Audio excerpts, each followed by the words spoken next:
আসসালামু আলাইকুম রহমতুল্লাহি ওবরকাতুহ। সম্মানিত দর্শক, ছোট্ট একটি খবর, সত্য কিংবা মিথ্যা এখনো পর্যন্ত জানি না, কিন্তু সামাজিক মাধ্যমে এটি এখন রীতিমতো ভাইরাল। আর সেই খবরটি হলো বঙ্গবন্ধুর যে ঐতিহাসিক ৭ই মার্চের ভাষণ, যেটি পাঠ্যপুস্তকের অন্তর্ভুক্ত করা হয়েছিল। সেটি নতুন সিদ্ধান্ত হচ্ছে সরকারের পক্ষ থেকে, এখন থেকে আর বঙ্গবন্ধুর ৭ই মার্চের ভাষণ পাঠ্যপুস্তকে থাকবে না এবং ছাত্রছাত্রীদেরকে এটা আর পড়ানো হবে না। এখন এটি নিয়ে আলোচনা হচ্ছে, সমালোচনা হচ্ছে। আওয়ামী লীগের লোকজন সবাই বলার চেষ্টা করছেন যে হায় হায়, এ কি হলো? আমাদের দেশের মানুষ যদি ৭ই মার্চের ভাষণ না জানে, তাহলে তারা মুক্তিযুদ্ধকে ভুলে যাবে, বঙ্গবন্ধুকে ভুলে যাবে। তারপর এখন যারা রাষ্ট্র পরিচালনা করছে তাদের কি মায়া দয়া নেই? এরা কি এতটা পাকিস্তান প্রেমে উদ্বুদ্ধ হয়ে গেছে যে সারা পৃথিবীতে যে ভাষণটি একটি ল্যান্ডমার্ক, একটি হেরিটেজ, কিংবা ধরুন একটি ম্যাগনা কার্টা হিসেবে ইতিমধ্যে আন্তর্জাতিক সংস্থা, জাতিসংঘ, দেশ বিদেশের বিভিন্ন সরকারি আর্কাইভ যেটিকে স্বীকৃতি দিয়েছে, তার সঙ্গে সঙ্গে উইকিপিডিয়ার মতো বা অন্যান্য যে সকল সেই বিজ্ঞান কোষ রয়েছে, জ্ঞান কোষ রয়েছে, সেখানে আলটিমেটলি এই ভাষণটি বিশ্বের সবচেয়ে পঠিত, সবচেয়ে আকর্ষণীয়, সবচেয়ে গুরুত্বপূর্ণ এবং সবচেয়ে ভাব গাম্ভীর্যময় একটি রাজনৈতিক বক্তৃতা হিসেবে যেটিকে মর্যাদা দিয়েছে। তো আমরা বাঙালিরা এখন এই সময়টিতে এসে আমাদের এমন কি হলো যে আমরা এখন এটি বাদ দিতে যাচ্ছি? এই বিষয়গুলো নিয়ে কথা বলব। প্রথমত বলে নেওয়া ভালো যে যখন এই ভাষণটি, বঙ্গবন্ধুর এই ভাষণটি পাঠ্যপুস্তকে অন্তর্ভুক্ত করা হলো, তখন আমার কাছে মনে হয়েছিল এটা দরকার ছিল না, এটা দরকার ছিল না। এর কারণ হলো এটি মানুষের মনের মধ্যে সময়ে সময়ে, ক্ষণে ক্ষণে অসাধারণভাবে এটা প্রতিক্রিয়া তৈরি করত। এবং দেখা গেল যে আমি নিজে এই ভাষণটি বহুবার শুনেছি, কিন্তু শোনার পর সেই ভাষণের যে শব্দচয়ন, কথাগুলো নতুন করে আমার কাছে আবার প্রতিভাত হয়েছে। যেমন ধরুন বঙ্গবন্ধু, তিনি যখন 1971 সনে ভাষণটা দেন, তখন কিন্তু তার বয়স খুব বেশি নয়, কিন্তু ভাষণ দিতে গিয়ে তিনি সেই তার যে টুঙ্গিপাড়ার যে আঞ্চলিকতা, আঞ্চলিক ভাষা, সেখানে তারা ব্যবহার করেছেন সেই আঞ্চলিক ভাষা। তিনি কিছু ইংরেজি শব্দ ব্যবহার করেছেন, নিখুঁত। তিনি কতগুলো প্রমিত বাংলা ব্যবহার করেছেন, নিখুঁত। অর্থাৎ একটি ভাষার মধ্যে বাংলাকে তিনি যে রিদমে নিয়ে গেছেন, সেখানে আরবি আছে, উর্দু আছে, ফার্সি আছে, হিন্দি আছে, এরপরে ইংরেজি আছে, প্রমিত বাংলা আছে, শান্তিপুরী গোপালগঞ্জের ভাষা আছে, শালীনতা আছে, ভদ্রতা আছে। তিনি আমার কথা শুনলেন না, তিনি শুনলেন ভুট্টো সাহেবের কথা।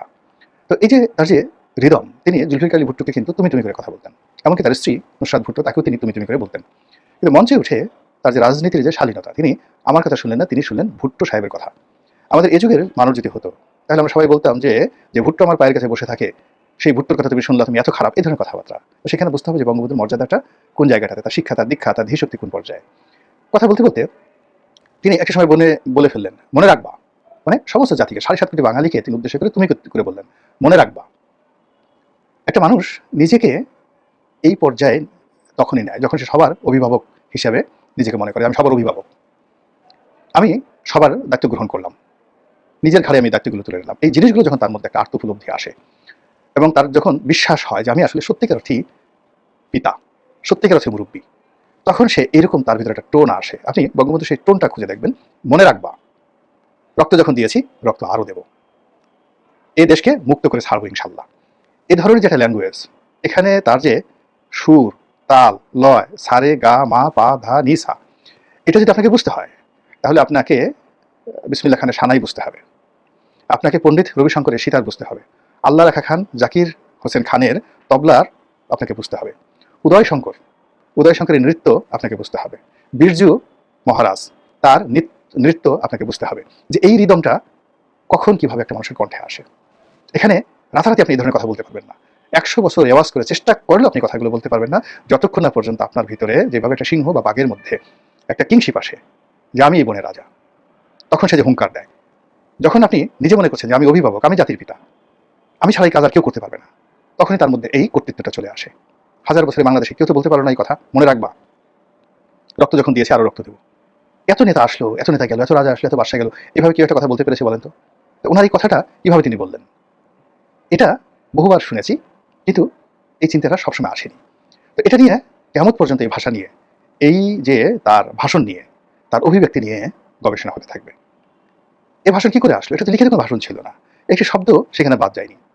এখানে কূটনীতি ছিল, রাষ্ট্রীয় কালচার ছিল, এখানে স্বপ্ন ছিল, এখানে থ্রেট ছিল, হুমকি ছিল, এখানে পরিকল্পনা ছিল, তার সঙ্গে সঙ্গে এখানে কতগুলো ইচ্ছা শক্তি, উইল ফোর্স ছিল, এখানে মানুষদেরকে ঐক্যবদ্ধ করার একটা আমন্ত্রণ ছিল, প্রতিপক্ষের জন্য একটা হুমকি ছিল।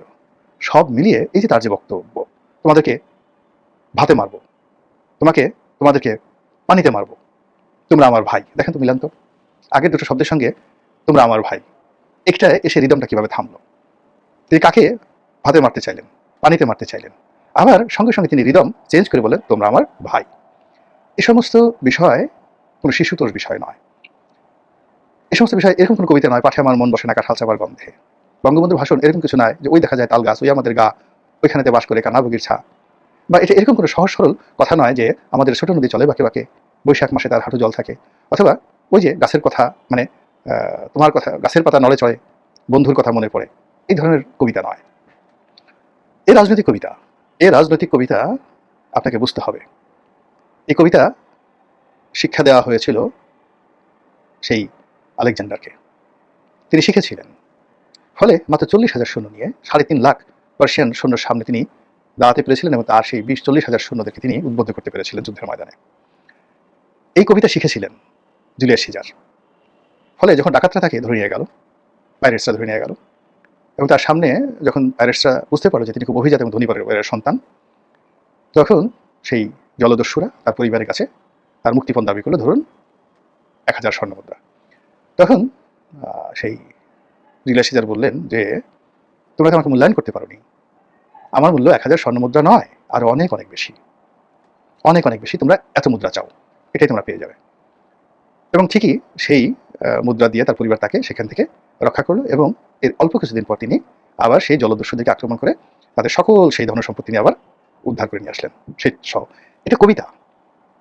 বোঝার চেষ্টা করুন যে মানে যখন বঙ্গবন্ধুকে ফাঁসির মঞ্চে নিয়ে যাচ্ছে, দেখাচ্ছে তোমার ফাঁসি হবে, যখন তাকে গ্রেপ্তার করে নিয়ে যাওয়া হচ্ছে, আপনি দেখেন এখন সেই স্বাধীন বাংলাদেশে আমাদের ডক্টর মোহাম্মদ ইউনূস আসছেন, এই সময়টাতে একটা মবের ভয়ে, একটা গ্রেপ্তার হওয়ার ভয়ে আমরা কি কান্নাকাটি করছি।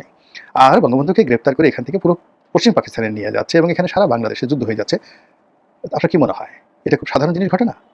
কখনো সাধারণ ঘটনা না। অন্য মানুষ হইলে চিৎকার করে সঙ্গে সঙ্গে অজ্ঞান হয়ে যেত। যাই হোক, তো জুলিয়াস সিজারের কথা বলছিলাম, সেই যে কবিতা তিনি রচনা করতে শিখেছিলেন জলদস্যুদের মধ্যে থাকতে, সেই একই কবিতা আবার তিনি যুদ্ধের ময়দানে উচ্চারণ করলেন, ভিনি ভিডি ভিসি, আসলাম দেখলাম এবং জয় করলাম।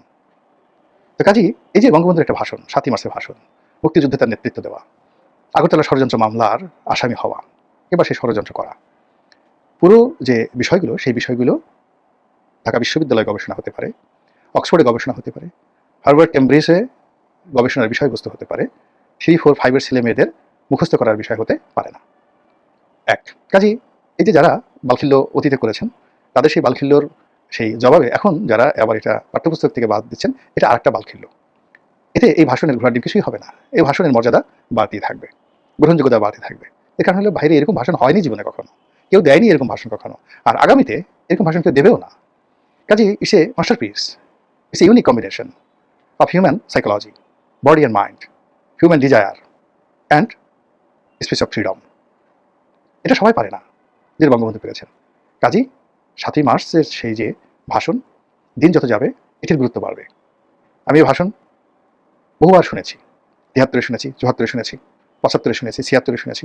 প্রতি 10 বছর অন্তর অন্তর এই ভাষণের যে গুরুত্ব বেড়েছে, এই ভাষণের যে সৌন্দর্য বেড়েছে, এই ভাষণের যে মাধুর্যতা বেড়েছে, এই ভাষণের যে দর্শক বেড়েছে, শ্রোতা বেড়েছে, এটা অনেকটা জ্যামিতিক হারে।